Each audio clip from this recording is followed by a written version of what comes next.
Je voulais juste prendre la parole en début de Malte Academy pour vous présenter quelques initiatives qui ont été lancées par Malte au début du confinement. Donc, la première, c'est le site que vous pouvez consulter, donc covid19.malte.fr, qui recense toutes les actualités concernant le coronavirus, toutes les aides auxquelles vous pouvez prétendre en tant que freelance. Donc n'hésitez pas à le consulter. C'est mis à jour chaque semaine. Si vous avez des questions, vous pouvez également nous écrire. On a également lancé un hashtag Ready to Help que vous pouvez ajouter dans vos titres sur vos profils Malte. Ça vous permet de faire profiter de vos services de manière bénévole. Donc, quel que soit votre métier, si vous êtes intéressé, encore une fois, vous pouvez intégrer ce hashtag dans votre titre. Et la dernière initiative, ce sont les Malte Academy. Donc, comme celle aujourd'hui proposée par Laura. Donc, les Malte Academy, ce sont des formations animées par des membres de la communauté. Ça peut être donc, des freelances, ça peut aussi être des salariés Malte, ça peut être des influenceurs qui viennent proposer des thématiques qui peuvent être très variées dans le marketing, la communication, des thématiques tech. Et vous pouvez également proposer vous-même d'animer des Malte Academy. Je vous en parlerai en toute fin de session. Je vous montrerai comment faire pour postuler, pour proposer vos Malte Academy. Je te laisse la parole, Laura, pour que tu puisses te présenter et puis présenter aussi ton sujet. Alors, c'est parti. Donc, aujourd'hui, on va parler d'intelligence émotionnelle et de CNV, donc communication non violente. Et le message important de retenir, c'est que les émotions peuvent être un puissant levier de communication. Donc, je me présente, je m'appelle Laura Biermann. Je suis à la fois consultante, je fais de la formation comme aujourd'hui, et aussi je suis coach. Et vous me trouverez derrière le nom de l'affirmerie. Alors, on va commencer par un petit exercice de visualisation. Alors, je vais vous demander, étant donné qu'on est confiné, ça va vous demander un petit peu d'imagination. Donc, on va commencer par prendre une grande respiration par le nez et vous soufflez par la bouche doucement. Et là, je vais vous demander quelque chose qui va vous paraître un petit peu exotique. Je vais vous demander de vous imaginer dans une gare. Ça tombe bien parce que là, on est bientôt au week-end du 1er mai. Imaginez que vous avez prévu de partir pendant un long week-end de pont avec quelqu'un qui vous est cher. Donc, vous êtes excité, content de ce qui vous attend. Et votre train est à 9h. Vous avez rendez-vous avec cette personne à 8h30 à la gare. Et comme vous avez bien prévu votre coup, vous arrivez un petit peu en avance à 8h20. Donc là, j'aimerais que vous vous posiez un instant et que vous vous demandiez qu'est-ce que vous ressentez à 8h20. Vous êtes dans la gare, tout est calme. Qu'est-ce que vous ressentez? Alors, vous pouvez soit le noter quelque part ou même dans le chat, pourquoi pas, ou le garder pour vous, peu importe. L'important, c'est de savoir ce que vous ressentez. Maintenant, imaginez qu'il est 8h30. Pareil, tout est calme. Quelques personnes passent autour de vous. Qu'est-ce que vous ressentez?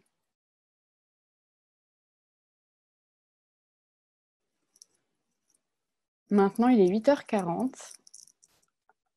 La personne avec qui vous avez rendez-vous n'est pas encore arrivée. Vous n'avez pas de nouvelles. Qu'est-ce que vous ressentez?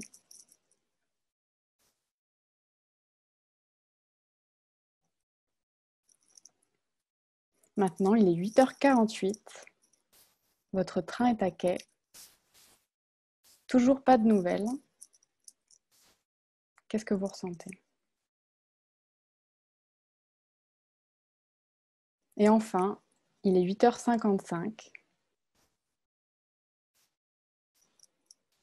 Qu'est-ce que vous ressentez?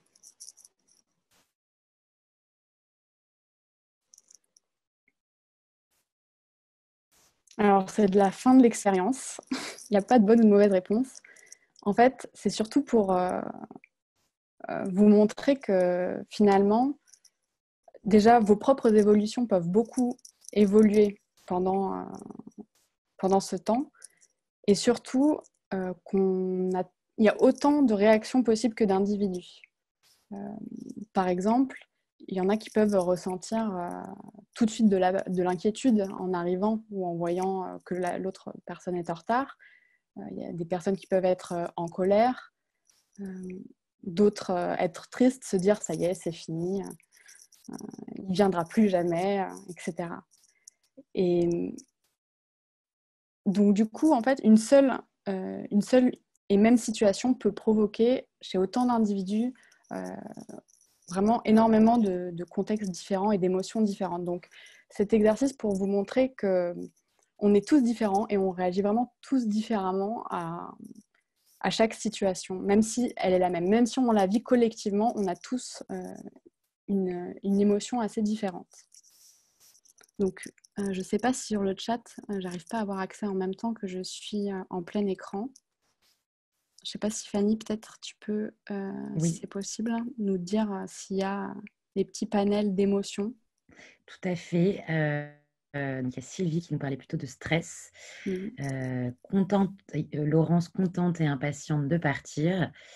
L'excitation du côté de Laurence. Sylvie qui, donc plus le temps avance, plus elle est stressée et qui se dit que le week-end va tomber à l'eau.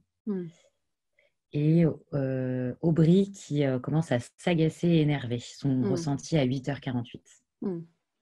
Et en fait, ce qui est assez dingue, c'est qu'il peut aussi y avoir des gens qui restent contents en fait, jusqu'à la fin en se disant bon bah tant pis, je prends le train, au pire on me rejoindra. Donc c'est vraiment pour se dire que on est vraiment tous différents et on n'a pas tous les mêmes bagages pour réagir face à une même situation. Exactement, c'est ce qu'on voit justement dans les réponses. D'ailleurs, pour les personnes qui utilisent l'outil pour nous écrire, vous pouvez en fait rendre vos réponses visibles de tous si vous le souhaitez. Parce que pour la plupart, ce sont uniquement Laura et moi qui voyons vos réponses. Donc n'hésitez pas, vous avez un menu déroulant pour rendre vos réponses visibles de tous. Ça sera comme ça peut-être plus interactif. Super, merci beaucoup Fanny. Alors, on continue. Merci à tous pour vos réponses d'ailleurs. Donc, je vous présente là deux courbes différentes, deux courbes émotionnelles. On voit bien qu'on est plutôt stable au début, bon, même si en vérité, hein, ce n'est pas vraiment comme ça, je ne vous le souhaite pas en tout cas, mais plutôt stable au début et il suffit qu'il y ait un élément perturbateur qui arrive, qui nous déclenche un espèce de choc émotionnel. Et là, tout de suite, ça monte jusqu'à atteindre le pic émotionnel. Et donc, ensuite, vous avez deux choix. Soit vous continuez de nourrir cette espèce, soit par exemple la colère, comme on a pu le voir tout à l'heure, ou une grande tristesse, ou peu importe. Soit vous continuez de vous nourrir dans cette émotion et voilà, à être pas content dans votre coin, à ruminer tout ça. Soit vous descendez et vous essayez de reprendre contact avec la réalité. Et en fait, le but de cette présentation aujourd'hui, c'est de vous donner des techniques pour pouvoir reprendre contact avec vraiment le concret, ce qui se passe dans la réalité. Et vous allez voir, bon, c'est pas si facile, mais ça se fait et vous allez pouvoir gagner en sérénité avec des outils assez simples. Alors avant de commencer dans le vif du sujet, je voulais vous parler de ces trois personnes qu'on voit. Donc aujourd'hui, on parle beaucoup d'intelligence émotionnelle et de communication non violente. Faut savoir que la communication non violente a été inventée donc, par Marshall Rosenberg, qui est au milieu, qui a été inspirée par la démarche non violente de Gandhi. Rosenberg est un psychoclinicien américain qui a largement fait ses preuves dans le monde entier. La CNV, vous avez déjà dû en entendre parler si vous êtes là. C'est assez répandu et vraiment un outil de communication qui est super puissant. Et je vais aussi vous parler, et donc c'est sur ses travaux et notamment avec un de ses livres que je vous conseille de lire qui s'appelle « Les mots sont des fenêtres ». C'est sur ces travaux que je me suis appuyée pour construire cette formation. Et aussi sur les travaux d'Éric Berne, donc on voit tout à droite, qui lui est aussi psychiatre, je crois, qui a inventé l'analyse transactionnelle, dont je vais pas mal vous parler par la suite et dont je me suis beaucoup servie pour la partie intelligence émotionnelle. Donc voilà, c'est pour vous dire que c'est vraiment quelque chose de sérieux qui peut-être aujourd'hui n'est pas encore tout à fait la norme en France. Et pourtant, on a beaucoup à gagner à nous intéresser à toutes ces théories. Alors, je vais vous expliquer un peu le plan, la manière dont j'ai construit le webinaire. C'est que on va dérouler ensemble les 4 étapes de la CNV. Et dans la deuxième partie, qui parle des sentiments, des émotions, c'est là où je vais vous parler plus en détail de tout ce qui est intelligence émotionnelle. Donc, je vais vous expliquer simplement. Vous allez voir, en fait, c'est très, très facile à comprendre la CNV, en tout cas les étapes. C'est un petit peu moins facile à mettre en œuvre parce qu'on n'a pas du tout l'habitude, on n'a pas du tout été élevé à juste s'interroger sur ce qu'on ressent et à exprimer nos besoins. C'est vraiment une vraie révolution et peut-être encore moins à demander des choses concrètes à quelqu'un. Et en même temps que je vais vous présenter les 4 étapes, je vais vous expliquer quelle a été la toute première CNV que j'ai faite. C'était dans le monde professionnel. Alors, première étape, l'observation. Ici, c'est vraiment important d'expliquer factuellement ce qui se passe et ce que ça produit en vous. Donc, pour ma toute première CNV, je vous explique un petit peu le contexte. À l'époque, je travaillais chez Total, à La Défense, et j'avais un N+2, on va dire, qui n'était pas hyper commode. Il m'avait demandé de préparer un séminaire pour les DRH du groupe, et toute mon équipe y participait. Donc, j'organise ça et un jour, il lance les invitations et je vois que tout le monde reçoit des invitations dans mon équipe, sauf moi. Alors là, c'était un peu la cata pour moi. Et à ce moment-là, j'étais vraiment en pleine découverte de la CNV. Je me suis dit, là, Laura, il faut que tu y ailles, que tu utilises tout ce que tu apprends, c'est maintenant ou jamais. Donc, je suis allée le voir un petit peu tremblante et je lui ai déroulé comme ça. Donc, première étape, je lui ai parlé avec des faits hyper concrets, de façon la plus neutre possible. Donc, je lui ai dit, tout le monde a reçu une invitation sauf moi pour le séminaire. J'aurais pu lui dire, tu ne m'as pas invité, mais vaut mieux laisser le bénéfice du doute si on veut être écouté. Donc, je lui ai dit, observation, tout le monde a reçu une invitation sauf moi.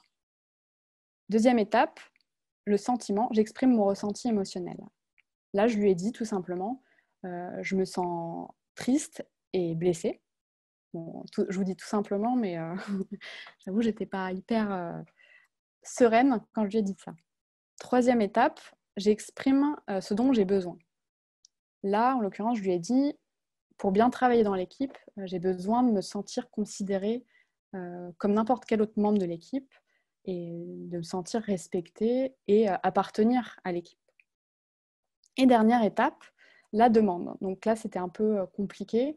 Mon but, en fait, pour le coup, c'était vraiment pas de me faire inviter au séminaire à Montargis parce que franchement, c'était pas le but. Mais c'était surtout de comprendre ce qui s'était passé et pourquoi il avait fait ce choix. Donc ma demande, c'était qu'il m'explique pourquoi il l'avait choisi, en tout cas, pourquoi je n'avais pas reçu d'invitation. Donc voilà, c'était ça la CNV. Et pour la petite anecdote, parce que je suis sûre que vous vous demandez ce qui s'est passé, pour la petite anecdote, il a hyper bien pris ce que je lui avais expliqué, alors que j'avais imaginé dans ma tête tout et son contraire. Jamais j'aurais imaginé qu'il le prenne aussi bien. Il a été très surpris de la façon dont j'ai exprimé les choses très simplement. Et pour l'anecdote, finalement, j'ai été invitée au séminaire de Montargis. Excellent. Alors maintenant, on va revenir sur les 4 étapes, beaucoup plus en détail. Et n'hésitez pas si vous avez des questions aussi. Je compte sur toi, Fanny, pour m'interrompre s'il y a des questions. Ouais. Alors pour le moment, il y a simplement des questions sur le partage de ta présentation. Donc ça, tu pourras nous le dire plus tard si tu souhaites ou pas partager ta présentation aux participants. De toute façon, je pense que tout est enregistré. Alors après, Tout oui, à fait. pourquoi pas partager en plus en Exactement. PDF. Exactement. En fait, il y aura le replay qui sera disponible. Donc, on peut tout à fait aussi mettre le replay en ligne si jamais tu ne souhaites pas forcément partager la présentation. Mais Et... après, il n'y a pas de problème pour moi. Ok, eh ben, parfait. Alors, on avait des questions. Thierry qui nous demandait pourquoi on n'a pas la vidéo de Laura en même temps. C'est que la connexion Internet est malheureusement pas assez bonne et que ça risque de dégrader le son. Donc, c'est pour ça que Laura et moi avons coupé toutes les deux nos caméras. Mais je pense qu'en fin Ouais, d'atelier, pour la quand session on... questions-réponses. Voilà, exactement. On essaiera de remettre nos vidéos. Euh, Ah, si, pardon. Excuse-moi, Laura, on a reçu d'autres questions entre-temps. Il y a Candice. Est-ce que l'utilisation de la CNV a toujours une fin heureuse? alors, tout dépend, je pense, de la dernière étape aussi et de la demande qu'on formule. Et on va le voir à la fin du webinaire, c'est que la demande, elle doit être une vraie demande et pas une exigence. Être co-construite. Donc après, tout dépend de ce qu'on appelle une fin heureuse. Après, en général, ce qui est le plus important dans la CNV, c'est qu'on puisse dire ce qu'on ressent. Et même si parfois on n'accède pas à notre demande, eh ben, on se sent déjà beaucoup plus serein d'avoir pu exprimer ce qui nous habite. Très bien. Autre question de Sophie. Elle nous demande, est-ce que tu pourrais préciser les raisons qui ont fait que tu n'as pas été invitée au séminaire J'adore. et quelle a été la raison du revirement de situation? Alors, je pense que j'avais pas été invitée à la base. J'adore, ça fait un peu le moment gossip. Je pense que j'avais été pas invitée à la base parce que j'étais en CDD et du coup, ils considéraient pas que c'était un bon investissement financier que de m'inviter en fait. Et je pense qu'ils se rendaient pas compte surtout de l'impact que ça pouvait avoir sur moi dans l'équipe, en fait, mon ressenti et mon sentiment D'accord. d'appartenance. Et qu'est-ce qui a fait que j'ai été finalement invitée? C'est le fait d'être allée le voir. Il m'a dit qu'il allait en reparler à toute l'équipe. Et les personnes de mon équipe, je pense, ont poussé en ma faveur pour que je vienne. Et finalement, ils étaient bien contents parce que j'étais quand même utile pendant ce séminaire. Donc, est-ce que c'était un choix voulu de ne pas t'avoir invité, justement? Il y a plusieurs questions, en fait, sur le sujet. C'est Des un personnes sujet qui chaud. précisent qu'elles sont très curieuses. Attends, est-ce que tu peux répéter la question du coup? Est-ce que c'était voulu, en fait, le fait de ne pas t'inviter? Est-ce que c'était un Oui, oubli? je C'était pense que volontaire? c'était... Non, non, c'était pas un oubli, je pense que c'était volontaire. En fait, il D'accord, voyait pas l'intérêt pour lui, en fait. très bien. Bon. Voilà. Bon. Et bien, du coup, je pense Eh que ben, c'était sympa, cette petite... je raconte ma vie. tu peux poursuivre, du coup. Je poursuis. Alors, donc, on revient à la première étape. J'évalue sans juger. L'important, c'est vraiment de transformer cette situation en fait concret et vraiment très observable. Donc, déjà, même si on ne l'exprime pas tout de suite, le faire dans sa tête dans un premier temps, ça peut soulager énormément parce que si on se raccroche à ça en se disant, mais finalement, qu'est-ce qui s'est vraiment passé concrètement? Parfois, on se rend compte qu'il y a beaucoup de choses qui se passent uniquement dans notre tête et qui est de notre pure interprétation et jugement. Et encore une fois, ici, c'est une étape qui est assez difficile, mais qui est nécessaire pour que la personne continue de nous écouter, qu'elle soit, qu'on la mette dans de bonnes conditions et pas que tout de suite on l'accuse, on l'attaque, on la juge en disant, voilà, que si moi j'avais dit, tu m'as pas invité, mais pourquoi? Tout de suite, l'autre se met sur la défensive et il arrête en fait tout de suite de nous écouter. Donc après, vous pouvez aller dans les détails aussi. Si c'est aussi du non-verbal, par exemple, vous pouvez dire plutôt que de dire j'ai eu l'impression que tu me jugeais, c'est de dire je t'ai vu froncer les sourcils quand j'ai dit ça. En fait, si vous parlez que de faits concrets et observables, l'autre en face ne peut pas vous dire que vous avez tort. Et aussi, le plus possible, éviter les mots imprécis, les mots flous du genre souvent. Par exemple, pour vous, souvent, ça peut vouloir dire 2 fois par semaine. Pour votre interlocuteur, ça peut vouloir dire 2 fois par mois. Et donc, on ne parle pas du tout de la même chose, en fait. Donc, c'est essayer de laisser le moins de latitude possible à l'autre d'interpréter ce que vous dites. Là aussi, c'est important de distinguer les faits et vos opinions. Dire à quelqu'un je ne suis pas d'accord avec toi, c'est un fait. Voilà.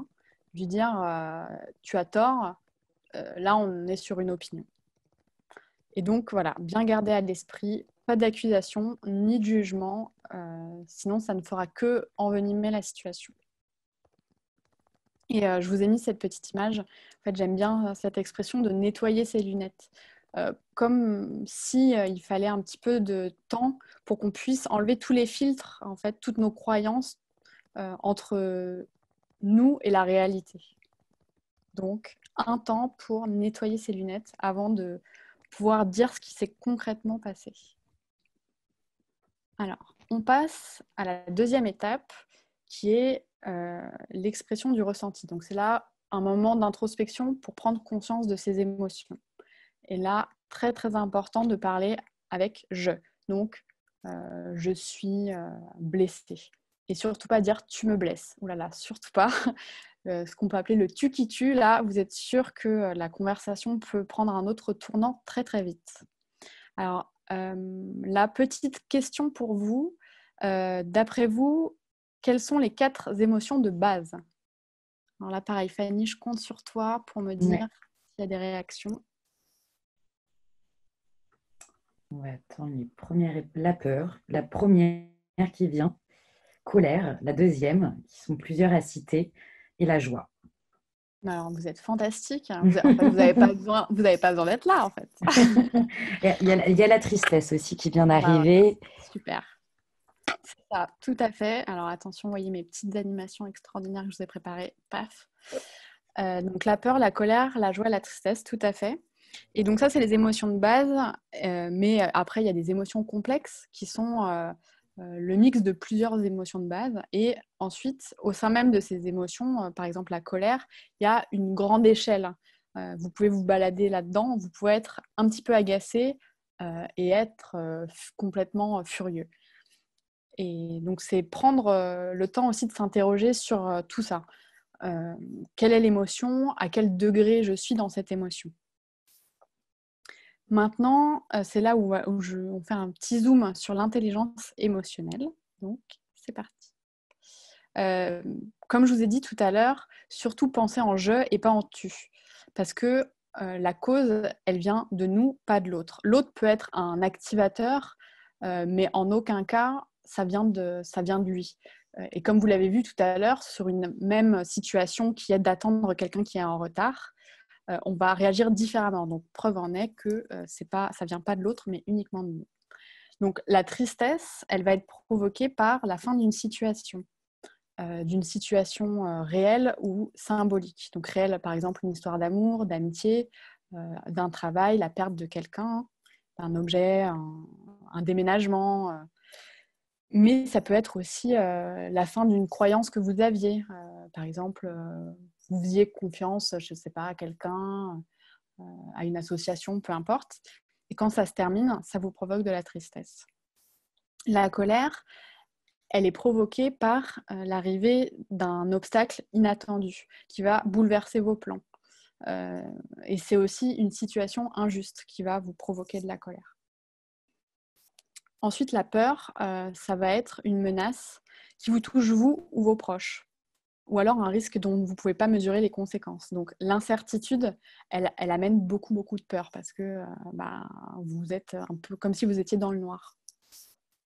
Et enfin, la joie vient du désir, de l'accomplissement et de la réussite. Et ce que vous allez voir, c'est que souvent, la réaction instinctive primaire première qu'on a, elle va à l'encontre en fait du réel besoin qu'on a. Par exemple, la tristesse, en tout cas pour moi, vous me direz si c'est votre cas aussi, mais souvent, quand je suis triste, le premier truc que j'ai envie de faire, c'est de me replier sur moi-même. C'est de dire non aux personnes qui me proposent de faire des choses. C'est quand on me demande si ça va, je fais oui, oui, ça va, alors que ça ne va pas du tout. Donc, c'est vraiment de me couper un petit peu des interactions que je peux avoir. Alors que pour bien vivre la tristesse jusqu'au bout et justement s'en détacher, on a besoin de réconfort, de douceur, de compréhension et de se sentir écouté. Donc, si on se coupe de tout, c'est compliqué de recevoir de la douceur, sauf si, évidemment, on peut s'en donner à soi, mais ça peut être bien aussi d'en recevoir de l'extérieur. pour ce qui est de la colère, souvent la réaction qu'on peut adopter tout de suite face à une chose, comme on l'a vu tout à l'heure, qu'on trouve injuste ou qui nous surprend, c'est l'attaque. Donc tout de suite, on va se mettre en position défensive et essayer se dire voilà, les autres, l'extérieur c'est l'ennemi, comment je vais faire pour me battre contre, alors que le besoin qu'on a, c'est d'être compris souvent, d'être entendu et de provoquer un changement. Donc vous imaginez bien que quand il y a une situation qui vous semble injuste et que vous vous mettez à crier sur l'autre, c'est pas la meilleure des techniques pour qu'en face on vous comprenne ou qu'on vous entende profondément. Ouais, dis-moi. On a eu quelques réactions justement sur les situations injustes. On est bien d'accord que c'est nous-mêmes qui percevons ça comme injuste, mais que ça reste quelque chose de très personnel et que c'est... Ouais. Ok, d'accord. Tout à fait. Après, Charlie et Carolina, en effet, c'est bien ça. Oui. Ouais, après, on peut trouver des situations injustes collectivement. C'est bien sûr, possible. Ouais. Mais en général, c'est très profond, quoi. Donc, pour la peur, la réaction instinctive, en général, c'est la fuite. Donc, ça peut être évidemment une bonne façon de réagir, hein. Surtout, si vous sentez une peur arriver, ne vous empêchez pas de partir, hein, au contraire. Ça peut être une bonne solution si ça vous permet de vous mettre en sécurité. Parce que les besoins, donc, sont de chercher de l'aide et du soutien. Mais parfois, ça peut être bon de ne pas s'enfuir parce qu'aujourd'hui, la plupart du temps, on est confronté quand même à des peurs qui sont un petit peu impalpables. Et donc, parfois, c'est bon de rester sur place et d'affronter la peur et d'aller chercher de l'info pour se sentir un petit peu plus en sécurité, pour sortir de l'incertitude. Et finalement, la joie. Donc, une des réactions instinctives, ça peut être l'approche. Mais alors, je ne vous l'ai pas mis parce que, bon, peut-être ça ne me concerne que moi, mais parfois, moi, je suis peut-être un petit peu bizarre, mais parfois, moi, je peux me mettre à me culpabiliser, voilà, quand je ressens de la joie. À me dire, oh là là, mais qu'est-ce que tu ne devrais pas être heureuse pour ça, quand même, qu'est-ce que ça veut dire? Alors que le besoin, c'est vraiment de célébrer et de partager sa joie pour la nourrir encore plus et pour en profiter, quoi. Est-ce qu'à ce niveau-là, il y a des questions, Fanny? Ou on peut continuer? Non, on peut continuer. Alors, on avait juste une question qui vient d'arriver de Kevin. Quel levier de communication lorsqu'on est ignoré? Je pense que ça serait d'aller chercher de l'information, de poser des questions sur pourquoi, mais tu vois, par exemple, ignorer, c'est pas vraiment une émotion. C'est tout de suite, en fait, tu es dans le jugement parce que tu dis que les autres t'ignorent. Enfin, tu le sous-entends. Déjà, il faudrait se mettre dans la perspective de dire qu'on se sent seul. Déjà, c'est un meilleur moyen d'approche. D'accord. Et justement, c'est une bonne transition sur le terme approche. Est-ce que tu pourrais préciser, on a eu 2 questions là-dessus, plutôt que l'approche, d'ailleurs, il y a Sophie qui parle de culpabilisation et qui demande est-ce que c'est ça? Alors, l'approche, ça serait plutôt le fait d'aller voir les gens et de leur dire « Ah, je suis heureux, je suis heureux ». Enfin, ça va un petit peu dans le sens de célébrer, partager. Après, moi, je vous ai parlé de la culpabilisation parce que c'est ce que moi, je ressens. Après, je ne sais pas si c'est commun et si c'est largement partagé. Mais en tout cas, j'avais mis l'approche parce que pour moi, ça reste quand même, je pense, une situation assez... Enfin, une réaction assez instinctive. Quand on est heureux, bah, voilà, on a envie de le dire et de dire « Ah, tu sais pas ce qui m'est arrivé ». Enfin, donc voilà, c'était dans ce sens-là l'approche. Très bien. Après, on pourrait mettre le reproche à soi, mais c'est vrai. Alors peut-être que tu reviendras sur ce sujet plus tard, donc ça tu pourras me dire. Il y a Joyce qui nous demande comment on communique avec une personne fermée. Comment arrange-t-on une situation quand la personne en face est complètement fermée?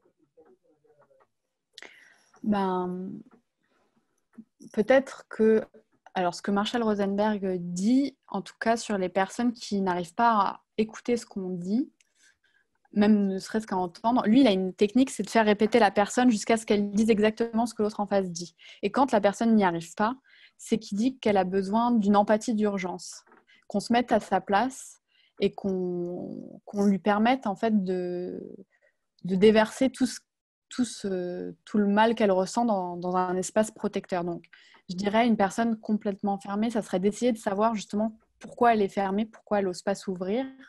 Mais après, je dirais que parfois, faut choisir ses batailles. Il y a aussi des moments qui ne sont pas opportuns et parfois, il faut aussi savoir battre en retraite et ne pas insister pour respecter l'espace de l'autre. Merci Laura, mais je pense que tu peux poursuivre. C'était la dernière question. Super. Alors là, on arrive sur une de mes parties préférées. Ça, c'est surtout, donc ça vient surtout de l'analyse transactionnelle dont je vous avais parlé tout à l'heure. C'est les dysfonctionnements émotionnels qu'on peut avoir. Donc, pas d'inquiétude. On a tous des dysfonctionnements émotionnels. C'est pas grave. On ne va pas en mourir. On peut s'en sortir. Le premier que je vais vous présenter, ça s'appelle la collection de timbres. En fait, il faut imaginer qu'on a comme un petit calepin interne, un petit carnet, où vous allez dresser votre petite comptabilité interne. Donc, c'est-à-dire que vous allez noter tout ce qui vous énerve des gens, tout ce que les gens font mal d'après vous. Donc, faut imaginer, voilà, chacun a sa page. Donc, par exemple, votre voisine, vous allez mettre, voilà, hier, elle a fait du bruit, elle a organisé une fête. Bon, en ce moment, ça ne doit pas être trop le cas, mais... Et voilà, vous remplissez vos lignes tranquillement, sans rien dire, tac, tac, tac. Elle a laissé sa poubelle devant la porte, tac, tac. Et en fait, vous n'allez rien dire jusqu'à ce que vous avez plus de place sur votre page, en fait. Et c'est là où vous allez vous autoriser à sortir tout ce que vous avez sur le cœur. Sauf que le problème avec la collection de timbres, c'est que le jour où vous allez péter un plomb, c'est qu'en face, eux, ils ont en tête que la dernière ligne que vous avez inscrite. Et ils n'ont pas tout le passif que vous avez en tête. Donc, ça peut produire des réactions un peu de dire, mais elle est folle, en fait, elle pète un plomb parce que j'ai laissé ma poubelle sur le pas de la porte, mais c'est bon, il faut se calmer. Alors que vous, vous avez les 40 dernières choses qu'elle a faites dans votre tête. Après, on a tous des réactions différentes selon la collection, selon notre personnalité. On n'est pas obligé de se mettre en colère. On peut partir, briser des relations. Mais le but, c'est du coup de peut-être pas attendre d'avoir fini la page et d'exploser, mais de créer des petites soupapes où on exprime ce qu'on a à dire pour pas attendre de plus en pouvoir, et parfois même ça peut mener au burn-out dans le cadre professionnel. Si on ne dit jamais ce qui ne nous convient pas, ça peut être une des conséquences, malheureusement. Ensuite, il y a le racket. C'est un petit peu technique, le racket. C'est le fait de substituer une émotion par une autre. Ou même parfois des sensations à la place de l'émotion. Donc, ça veut dire que la bonne émotion que vous devriez ressentir, je vais vous donner un exemple. Souvent, les garçons, quand ils sont petits, on leur dit pleure pas, t'es pas une fille, un homme, ça pleure pas. Du coup, les petits garçons, ils vont se dire en fait, être triste, c'est pas normal, en fait, c'est pas autorisé pour moi. Et ils vont le remplacer par un autre sentiment ou une autre sensation. Par exemple, peut-être qu'ils vont se mettre en colère à la place d'être tristes. Ou alors, peut-être que quand ils étaient petits, on leur a dit « Mais non, mais t'es pas triste, t'es un petit peu fatigué, ça va aller mieux si tu vas dormir. » Et du coup, ils vont vraiment intégrer ce mécanisme-là. Et adultes, à la place d'être tristes, ils vont ressentir beaucoup, beaucoup de fatigue. Et en fait, c'est assez problématique parce que, on l'a vu tout à l'heure, chaque émotion a une cause, mais aussi des besoins rattachés. Et si on ne ressent pas la bonne, c'est très difficile de sortir en fait de cette intensité émotionnelle et de passer à autre chose. Parce que si on devrait se mettre en colère, par exemple, et qu'on a besoin de changement et qu'en fait on est triste, c'est compliqué de créer le changement. Par exemple, pour les femmes, ça sera plutôt plutôt on ne se met pas en colère parce que voilà, c'est pas digne d'une femme de se mettre en colère. On peut penser aux femmes hystériques. Voilà, c'est pas du tout bien vu d'être en colère pour une femme. Du coup, on va employer une autre technique au lieu de se mettre en colère. Les garçons aussi, peut-être qu'ils vont avoir un petit peu de mal à ressentir la peur. Donc, ils vont trouver un autre moyen et vont ressentir autre chose que de la peur. Voilà pour le racket. N'hésitez pas si vous avez des questions, si vous avez envie. Oui, on a des questions. Alors, je remonte juste le fil. On avait Jacques qui nous demandait, donc c'était juste à la fin de la slide précédente, que se passe-t-il en état de peur si je ne peux pas m'enfuir? Alors, ce qu'on dit en général, c'est qu'il y a 3 façons de réagir à la peur qui sont très instinctives. C'est soit donc on s'enfuit, soit on se met à attaquer, soit on est figé. Donc, je pense qu'il ne faut pas s'en vouloir d'avoir une ou l'autre de ces réactions-là. Tout est très naturel, je pense. Après, aujourd'hui, vu comme je l'ai dit tout à l'heure, on fait face surtout à des peurs un peu, pas irrationnelles, mais en tout cas qui ne touchent pas à notre intégrité physique, on peut prendre le temps de s'interroger sur quelle est la meilleure façon de réagir. Et parfois, la fuite, ce n'est pas forcément la bonne solution. Je ne sais pas si ça répond à ta question, Jacques. Je pense que Jacques pourra préciser si jamais ce n'est pas le cas. On a reçu pas mal de questions également sur les émotions. Donc, pourquoi la plupart des personnes disent que c'est une faiblesse, le fait d'exprimer ses émotions? On a plusieurs questions là-dessus. Je pense qu'on a été éduqués beaucoup à justement pas montrer ses vrais sentiments. Je pense qu'en fait, on a tous un jour ou l'autre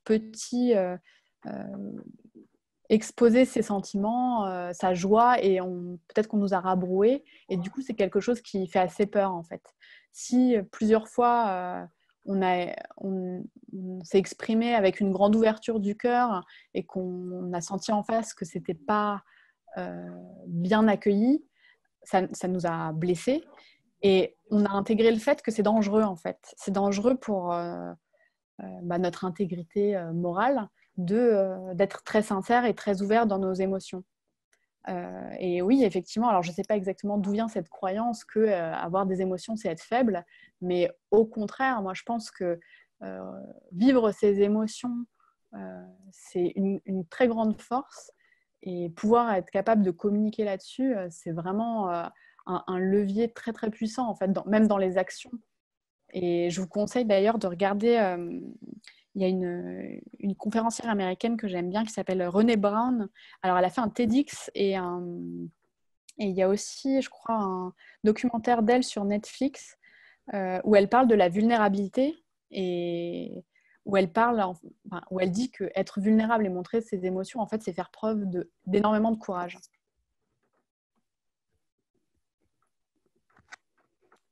Et alors, si tu le souhaites, on a reçu une dernière petite question. C'est Jacques encore qui nous demande, face à la peur, se figer ne risque-t-il pas d'ancrer ce sentiment de peur au plus profond de soi? Eh bien, je pense qu'effectivement, se figer, en fait, ça dépend du contexte. Parfois, ce n'est pas forcément la meilleure des réactions. Mais là, le plus important, je pense que c'est d'avoir un petit peu de compassion pour soi et de se dire qu'on fait du mieux qu'on peut. Et après, avec la tête un peu plus froide, d'essayer de trouver d'autres façons de réagir. Mais voilà, quand on est face à une peur, c'est difficile sur le coup, en tout cas, de vraiment réfléchir et de se dire bon, comment il faudrait que je réagisse le mieux. Donc, c'est d'accepter peut-être que sur le coup, on n'a pas eu la meilleure réaction, la plus adéquate possible, mais peut-être de réfléchir à ce qu'on pourrait faire pour la suite différemment et se rassurer, et après trouver un environnement peut-être sécure pour en parler, comme un psy, ou faire de la sophro, de la méditation, voir un coach, ce genre de choses-là pour en discuter peut-être. Merci beaucoup, Laura. je fais défiler. Très bien. Je pense que c'est tout. Simplement, c'est que Bérénice a envoyé un lien à tous les participants. Donc, j'ai l'impression que c'est une conférence. Donc, bah, n'hésitez pas si ça vous intéresse à aller la consulter également. Et puis, Laura, je pense que tu peux poursuivre. Super, merci beaucoup Fanny. Et donc, le dernier dysfonctionnement émotionnel, c'est ce qui s'appelle l'élastique. Il faut imaginer là comme un élastique que vous pourriez tendre entre vos doigts parce que là, c'est le fait de revivre une situation passée qui vous a blessé profondément et en fait, vous la replaquez sur le présent. Donc, paf, vous tirez avec votre élastique et en fait, instantanément, vous n'êtes plus dans la réalité, mais vous revivez un événement du passé sans même vous en rendre compte. Et un des indicateurs pour se rendre compte de ça, c'est quand vous vivez une situation avec une intensité émotionnelle très très forte, il y a 90% de chances que en fait, votre tête, elle soit il y a plusieurs dizaines d'années dans un événement qui vous est arrivé quand vous étiez assez jeune et qui vous a profondément blessé. Donc là, c'est d'essayer de reprendre un peu contact avec la réalité et de se dire « Ouh là là, est-ce que je surréagis pas un petit peu ?» Voilà pour les dysfonctionnements émotionnels. Tu me diras, Fanny, s'il y a d'autres questions. Alors, maintenant, on rebascule du coup dans les étapes de la CNV. Et donc, si vous avez bien suivi, on en est à la 3e, là où on repère nos besoins et là où nous les affirmons. Alors, Marshall Rosenberg, il a dressé une liste des besoins fondamentaux qui sont partagés par tout le monde, en fait. Et je vous ai mis un peu comme la pyramide de Maslow. Alors là, je l'ai refait à ma sauce. J'ai mis les éléments de Rosenberg. Donc, en vérité, il n'y a pas vraiment d'ordre ni de priorité. J'ai fait un petit peu à ma sauce. C'est un petit peu différent donc, de la pyramide de Maslow. On retrouve quand même les besoins physiologiques, comme par exemple des besoins de sécurité, de stimulation sensorielle, de nourriture évidemment. Et ce que j'ai trouvé intéressant là en relisant la liste, c'est un besoin de mouvement et d'exercice. Donc là, je me suis dit, par rapport au confinement, je me suis dit, ah, tiens, c'est intéressant. Pour l'interdépendance, ça peut être des besoins d'appréciation, d'honnêteté, d'empathie, de chaleur humaine. L'autonomie, ça va être des besoins, le besoin de liberté, de choisir ses rêves, sa vie, ses valeurs, et comment arriver à tout ça. Après, les besoins de célébration, c'est d'avoir la possibilité de célébrer ses joies, ses réussites, mais aussi ses peines. Pour la communion spirituelle, on est plutôt sur des besoins d'harmonie, de beauté, d'ordre et de paix. Et pour l'intégrité, on est sur des besoins d'estime de soi, de recherche de sens, de créativité, d'authenticité. Et en fait, ce qu'il explique Rosenberg, c'est que si un de ces besoins n'est pas satisfait, c'est là où vous allez ressentir une émotion désagréable. Moi, j'aime bien utiliser le mot désagréable plutôt que négatif, parce que toutes les émotions en fait sont positives dans le sens où elles vous apportent une information. Donc c'est pour ça que je préfère utiliser le mot désagréable. Mais en tout cas, c'est un signal quand vous ressentez une émotion désagréable, donc peur, colère, tristesse, qu'il y a un de vos besoins qui est insatisfait. Et donc le but, c'est vraiment là d'aller rechercher quel est ce besoin pour pouvoir en parler à l'autre. Et vous-même, déjà, vous vous rendre compte de ce qui vous manque, en fait, de mettre le doigt sur le petit trou en vous. Et là, je voulais faire aussi un petit zoom sur surtout les femmes et les besoins. Alors, je dis les femmes parce que je suis une femme, du coup, c'est plus facile, mais je pense que c'est loin d'être seulement cantonné aux femmes et que même aussi beaucoup d'hommes sont concernés. En tout cas, moi, j'ai été élevée plutôt dans la croyance que mes besoins étaient beaucoup moins importants que ceux des autres. Alors, ce qui est assez problématique. Et du coup, j'avais, moi, trouvé une technique de communication qui n'était pas très efficiente, dans le sens où, comme j'étais tellement persuadée que mes besoins n'étaient pas importants, quand j'avais une demande à faire, en fait, j'avais une approche très plaintive, très larmoyante, un peu comme si vous aviez un mendiant en face de vous qui vous disait « Oh là là, j'y crois pas, mais s'il te plaît, est-ce que tu pourrais pas… T'es sûr hein ?» Et en fait, le fait d'arriver déjà comme ça en étant persuadé que l'autre va vous dire non, eh ben, je vous le donne en mille, en fait, en face, on vous dira non. Donc, je crois qu'aujourd'hui, il y a tout un réapprentissage sur ses besoins. C'est d'accepter qu'on a tous des besoins et qu'il est beaucoup plus important de s'occuper d'abord des siens pour pouvoir ensuite être disponible pour ceux des autres. Voilà, c'est le petit zoom que je voulais faire. Est-ce que tu veux qu'on fasse une petite pause pour les questions? Oui, bien sûr. Alors, il y a Christelle qui nous demandait il y a quelques minutes, pour le cas de l'élastique et de l'intensité émotionnelle, comment faire la différence lorsqu'on est hypersensible et haut potentiel? Donc, l'intensité des émotions est naturelle. C'est une super question. Je pense que… Comment dire ? Je pense qu'on sait, quand on est dans l'élastique, on le sait quand c'est vraiment disproportionné par rapport à la situation. Quand on sent qu'il y a quelque chose vraiment de pas juste en nous.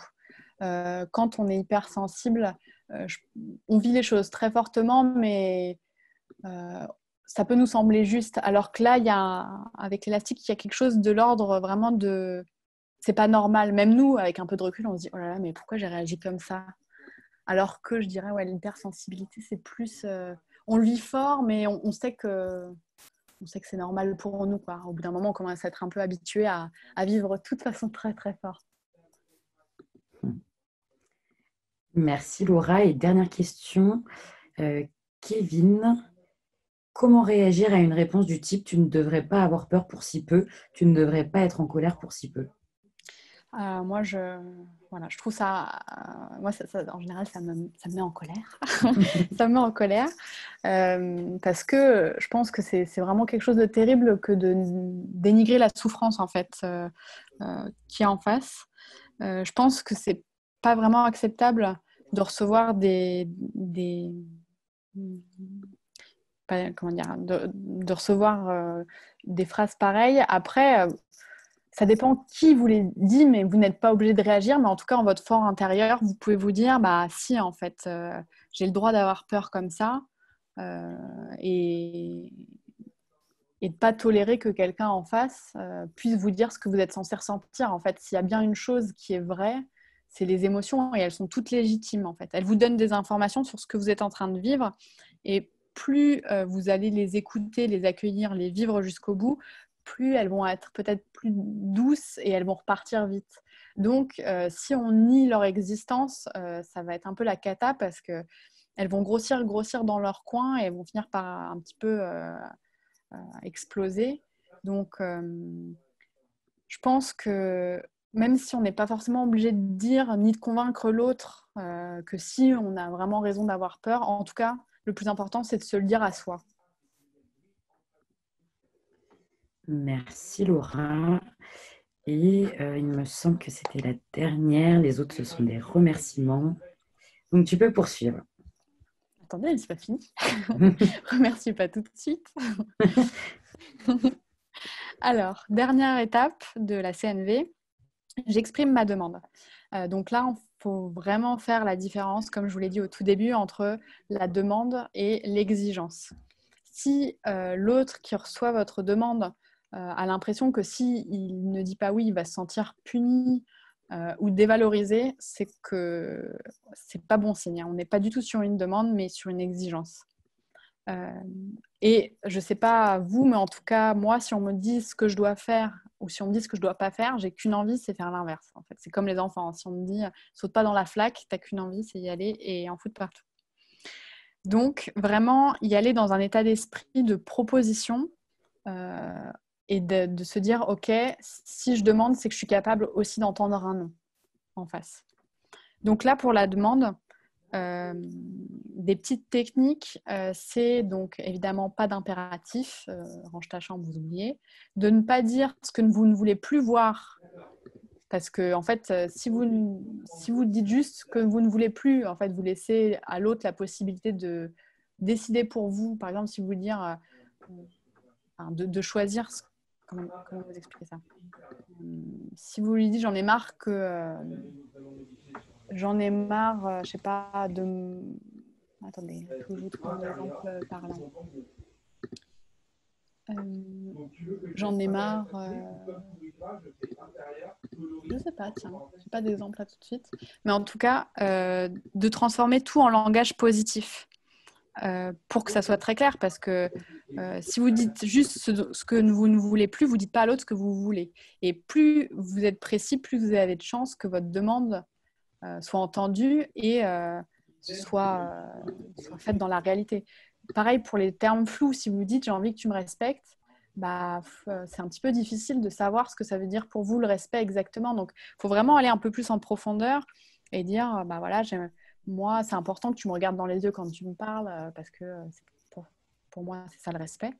Et que l'autre sache ce que vous attendez de lui. Et je vous ai dit aussi, je vous ai mis 2 fois en fait, j'aimerais que tu dans les deux colonnes, parce que y en a un qui est du conditionnel, l'autre pas. Mais c'est aussi pour vous dire que en fait, ce qui compte surtout, c'est l'intention et la posture dans laquelle vous êtes. Parce que même, vous pouvez dire est-ce que tu serais d'accord pour faire ça hein bah, ça ressemble plus à une exigence, en fait. C'est vraiment, du coup, c'est hyper important. Les mots comptent, mais c'est surtout la posture et l'intention. Et en fait, si vous essayez de manipuler, même si vous utilisez le bon vocabulaire, en face, la personne va le ressentir et ça va être beaucoup plus compliqué de trouver une solution. Après, si vous n'avez pas trop d'idées sur votre demande, vous pouvez aussi arriver dans une posture de co-construction et de dire à l'autre, bah voilà, je ne sais pas exactement quoi te proposer, est-ce que tu serais d'accord qu'on y réfléchisse ensemble? Mais du coup, là, de mettre vos besoins sur la table et de trouver une solution qui répond aux besoins de tout le monde.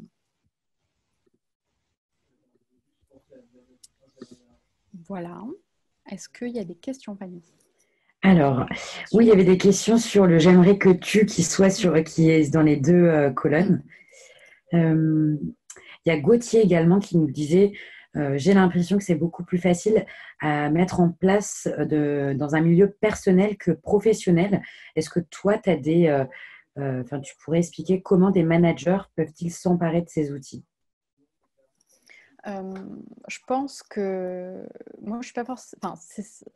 Peut-être que pour s'entraîner, en tout cas quand on commence à pratiquer la CNV, c'est peut-être plus évident effectivement de le faire dans son milieu perso parce qu'on se sent peut-être plus en sécurité sur les réactions des autres. C'est vrai qu'en entreprise aujourd'hui, on a assez peu l'habitude de parler d'émotions alors qu'elles ne restent pas sur le pas de la porte. Hein.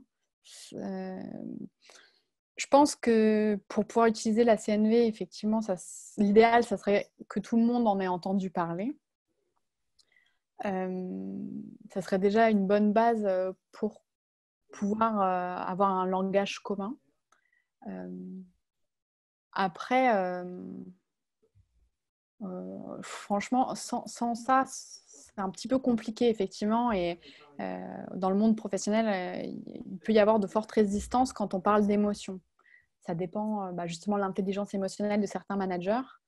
Mais en tout cas, pour s'en emparer, il vaut mieux que les sujets soient explicités. Et ce qui est important aussi, c'est qu'il y ait une confiance qui soit un petit peu établie entre les interlocuteurs. Mais en même temps, je vous dis ça, mais quand je repense à la première CNV que j'ai faite, celle que je vous ai expliquée au début, la personne en face, mon interlocuteur, il n'était pas forcément au courant, je pense, de tout ça. Et pourtant, il n'a pas du tout mal interprété ce que j'ai dit, justement, parce que les 4 étapes sont faites pour que l'autre en face ne puisse pas vous dire que vous avez tort. Parce qu'à chaque fois, si vous parlez de vous, on ne peut pas vous dire t'as tort. Donc finalement, on peut tenter déjà à l'introduire comme ça. Si vous êtes formé un petit peu, ça peut être une solution en tout cas. Et il y a Jocelyn d'ailleurs qui participe à ce webinaire qui nous dit que dans son entreprise précédente, ils ont appris à se donner des feedbacks justement les uns les autres, donc entre collaborateurs, en utilisant ces techniques de CNV. Ouais, ça une super habitude à mettre en place, de créer des espaces pour pouvoir se dire ce qu'on a sur le cœur, parce que surtout en entreprise, parfois c'est compliqué d'aller voir quelqu'un et de lui dire voilà, il y a 3 semaines ou même peut-être il y a 6 mois, tu as dit un truc en réunion, ça m'a blessé. Bon, c'est vrai que s'il n'y a pas le cadre pour, c'est compliqué d'avoir le courage d'y aller parce que c'est un langage qui est effectivement qui n'est pas habituel. Donc ça peut un peu interloquer les gens, mais dans tous les cas, c'est pas mal d'y aller, d'essayer. Au pire, il n'y a rien qui changera. Au mieux, vous vous sentirez quand même soulagé. Très bien.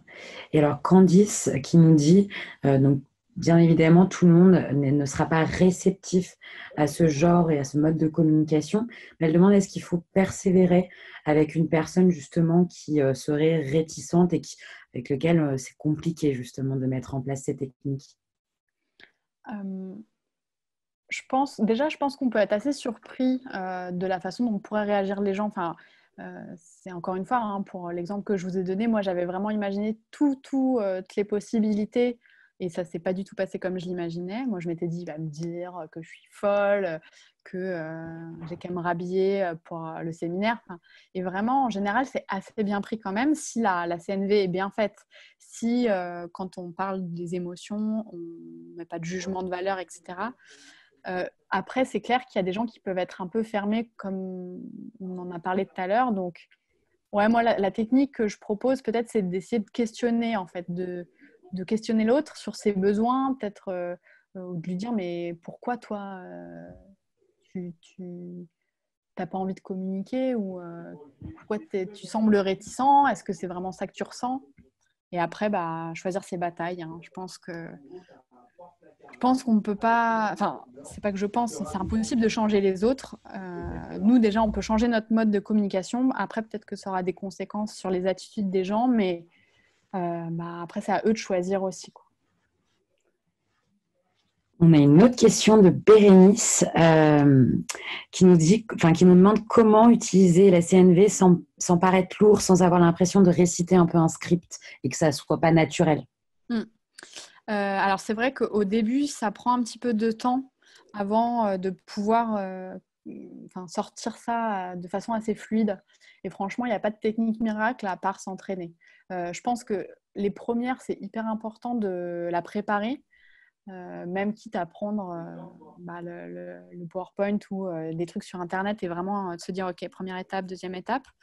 Et plus, en fait, vous allez pratiquer, plus ça va devenir naturel. Et j'avoue que moi, je me suis surprise il n'y a pas très longtemps à sortir pendant une petite engueulade une CNV alors que franchement, je n'avais pas du tout ça en tête et c'est sorti vraiment hyper naturellement. Mais franchement, c'est un langage, c'est comme apprendre une nouvelle langue en fait. C'est un petit peu maladroit au début et puis au fur et à mesure, ça devient beaucoup plus naturel et fluide. Super, et je pense que c'est tout, parce qu'après, c'est surtout des échanges entre participants. D'ailleurs, merci d'être si actif et de nous envoyer aussi quelques anecdotes. Je pense que tu peux poursuivre du coup, Laura. Super, merci Fanny. Je sens que je vais me régaler tout à l'heure quand je vais lire les commentaires. Je vous ai mis aussi, pour finir, comment les différentes façons en fait, de recevoir un message négatif. Alors, la première possibilité, c'est de se sentir fautif, d'entendre une critique dans les mots de l'autre et du coup, de se sentir coupable, honteux et de nous dévaloriser. Alors, carrément, ça peut mener à la dépression. Donc, voilà, je vous dresse un joli tableau. Une autre possibilité, c'est de rejeter la faute sur l'autre, de se mettre en colère et de dire « mais non, mais en fait, c'est toi qui as tort, c'est toi qui fais mal les choses ». La troisième possibilité, donc là, on commence à devenir un petit peu un Jedi de la CNV, c'est on porte notre attention sur nos propres sentiments et nos propres besoins. Donc, c'est quand on entend l'autre qui nous parle et qu'on sent que ça fait un truc un petit peu dans notre ventre, on se dit « Ouh là là, attends, c'est quoi là mon besoin qui est insatisfait? Est-ce que j'ai besoin de sécurité? Est-ce que j'ai besoin d'être compris, d'avoir de l'empathie ?» Voilà.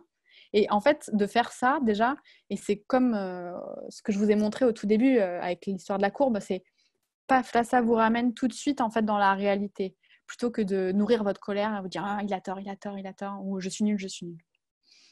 Et là, le dernier niveau, donc là, vous êtes maître Yoda de la CNV, c'est de diriger votre attention sur les sentiments et les besoins de l'autre. Et c'est de lire entre les lignes, en fait, du message qu'on vous envoie. Et c'est de se dire, bon, bah, en fait, là, il est en colère, mais du coup, lui, c'est quoi son besoin qui est insatisfait? Est-ce qu'il se sent menacé? Est-ce qu'il a besoin de se sentir sécurisé? Est-ce que... et parfois, mettre l'autre sur la voie en lui disant « mais quand tu me parles, j'ai l'impression que tu es en colère », juste de lui dire ça, parfois, ça peut l'aider à se reconnecter et à se relier et à descendre un petit peu de son intensité émotionnelle. Et enfin, pour conclure, ce que je voulais vous faire passer comme message aujourd'hui, c'est plus vous allez pratiquer la CNV, plus vous allez vous intéresser à tout ce qui est intelligence émotionnelle, plus vous allez voir l'autre non comme un ennemi qui vous veut du mal, mais vous allez comprendre entre les lignes, comme ce que je viens de dire, mais que veulent dire les paroles de l'autre. Vous n'allez plus les percevoir comme des critiques, mais comme l'expression de leurs besoins insatisfaits. Et en termes d'estime de soi et de sécurité intérieure, c'est beaucoup plus calme. Hein. On est beaucoup plus serein en se disant, en fait, l'autre s'énerve parce qu'il a un problème avec lui-même plutôt qu'il a un problème avec moi. Et c'est une façon beaucoup plus cool de vivre la vie. Voilà. Et voilà, maintenant, si vous voulez, j'arrête le partage, si j'y arrive. Merci beaucoup, Laura. Je vais mettre ma tête. Oui, on va essayer de remettre les vidéos. Si jamais le son devient mauvais, vous n'hésitez pas à nous prévenir. Alors, j'étais en train de répondre à l'écrit à une personne qui vient d'arriver. Alors, j'ai perdu. Alors, c'est Leïla. Donc, oui, le replay sera accessible. Enfin, si Laura nous autorise d'ailleurs à utiliser le replay sur la page YouTube.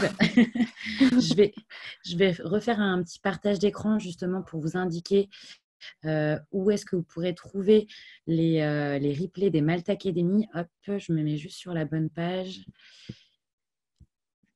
Je vous demande juste une seconde. Du coup, j'en profite. Je vois qu'il y a une question d'Alexandre. Maintenant que je peux avoir accès au message, je suis contente. Comment... Ah mince, attends, ça a disparu. Super. C'était comment conseilles-tu de pratiquer la CNV au quotidien?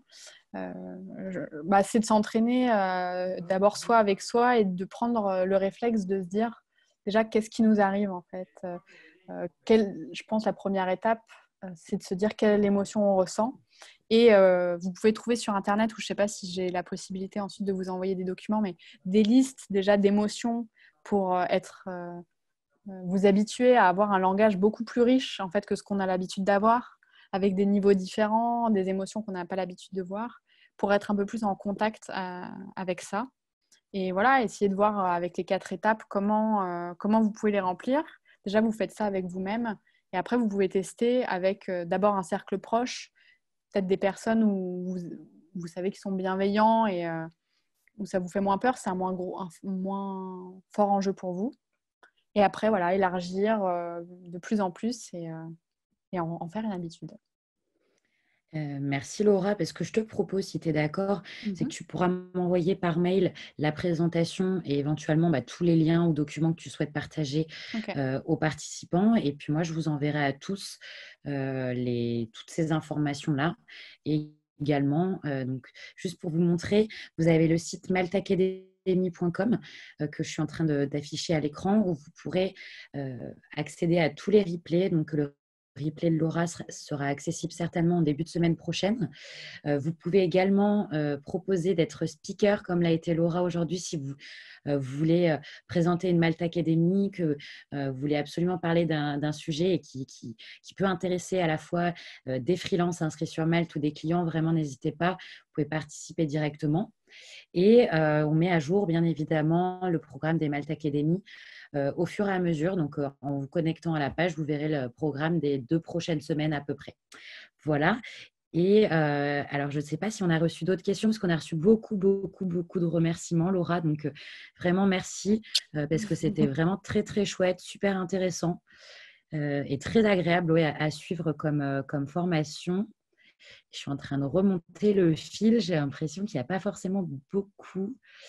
On a Laurence qui nous demande, est-ce que tu fais des ateliers? Est-ce que tu proposes des ateliers dans la vie de tous les jours, en dehors des Malte Academy, Laura? Ouais, tout à fait. Je pense, du coup, peut-être que vous pouvez me contacter sur Malte ou LinkedIn. Alors, j'aurais aimé vous dire d'aller voir mon site, mais je suis en train de changer d'hébergeur, donc il n'est pas disponible en ce moment. Mais voilà, Laura Biermann sur LinkedIn, vous m'envoyez un message et on s'arrange. Eh bien, merci. Je pense qu'on va pouvoir vous libérer. Je vous enverrai toutes les informations du coup que Laura va me transmettre. Je vous enverrai également le lien du profil de Laura. Si jamais vous avez besoin de ses services, qu'elle anime une formation sur la CNV, je ne sais pas, dans votre environnement professionnel, vraiment, n'hésitez pas. J'imagine que tu peux proposer aussi ce type de formation via Malte. Ouais, tout à fait. Très Tout bien. à fait. Eh ben, merci à tous. Bon après-midi. Merci Laura. Je t'envoie un petit mail. OK? Ça marche. Merci à tous Salut, au d'avoir revoir. été Bon week-end à présents. tous. Au revoir. Au revoir.